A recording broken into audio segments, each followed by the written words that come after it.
Hi, my name is Chloe, and I recently completed the Training and Facilitation Certificate from ATD Education. Now I'm going to share with you what I thought of the course.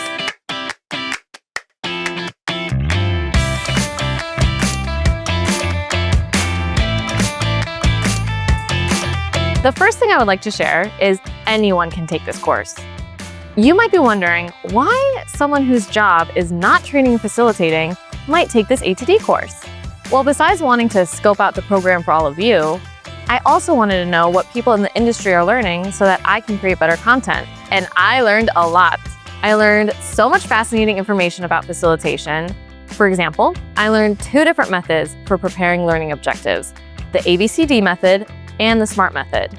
I learned how to pick between the 2 methods, how to apply them, and how to use them to explain the value of a program to stakeholders.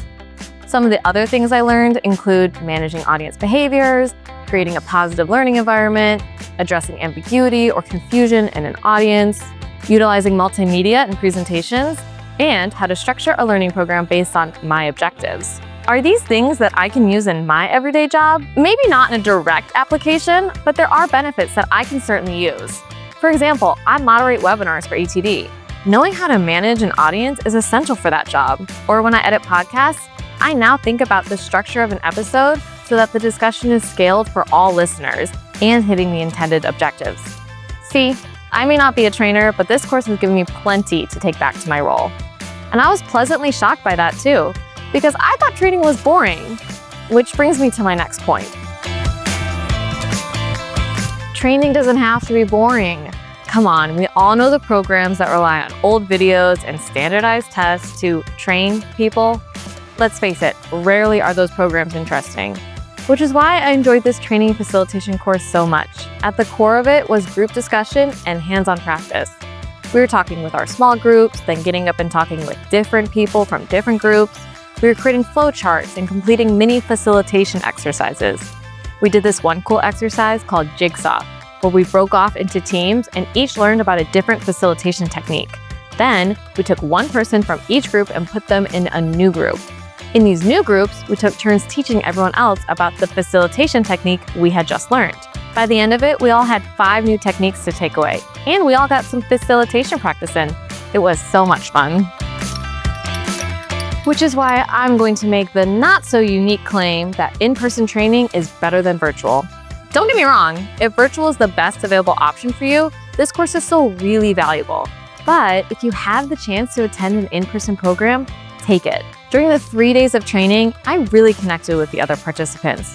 I saw pictures of their kids and heard stories from their jobs. People grabbed lunch together and made plans for dinner and exploring the city at night. Everyone was friendly, welcoming, and supportive for the entire training. I left with several new LinkedIn connections.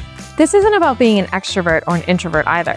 My cohort had a variety of trainers from all over the country, with different comfort levels when it came to public speaking. No matter who you are, you'll connect with at least one person during the course. I have to admit something too.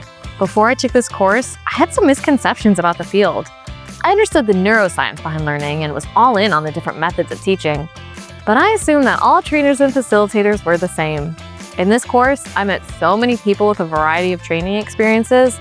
Several attendees were coming from a technical background, where their jobs made them responsible for training others on heavy machinery. Some of the attendees worked in a one-on-one setting and focused on soft skill development. There were people coming from consulting backgrounds, Fortune 500 L&D departments, and people who recently switched into a facilitator role. Each person came with a unique perspective, and learning alongside them showed me how expansive the industry is. One thing I really valued about this range of participants is that we were able to help solve each other's problems. When one person wasn't sure how to gain credibility at work, there were 4 other participants ready to share what they had done in a similar situation. No 2 experiences were alike. The only thing that was consistent across all the participants was the eagerness to learn and bring these new lessons back to their job. And I have my amazing facilitator to thank for that. My facilitator, Jen, was outstanding. She became a model of all the things we were learning about in the course. She didn't just demonstrate the material, she lived it. A good facilitator can give the content meaning. Without Jen doing such a great job, I'm not sure the course would have been an interesting one to me. Luckily, I hear the same thing about all the other facilitators at ATD. So there's my review of ATD's training facilitation course. I encourage you to check it out. In the meantime, I might go see what the instructional design course has to offer. And as always, make sure to like this video and subscribe so that you get all the content from ATD.